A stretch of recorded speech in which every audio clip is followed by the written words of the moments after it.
بسم اللہ الرحمن الرحیم۔ اللہم صلی علی محمد وآل محمد۔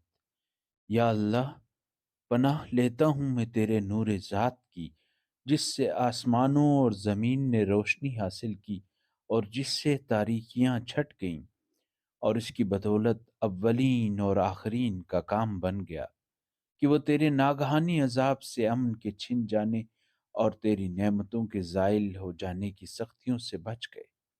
اے معبود، مجھے پاک اور پرہیزگار دل دے کہ جو شرک سے پاک ہو اور نہ حق سے انکاری ہو، نہ بے رحم ہو۔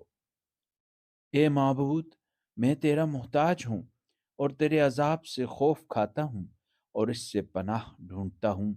اے معبود، میرا نام تبدیل نہ کر اور میرے جسم کو دگرگوں نہ فرما، میری آزمائش کو سخت نہ بنا اور میرے دشمنوں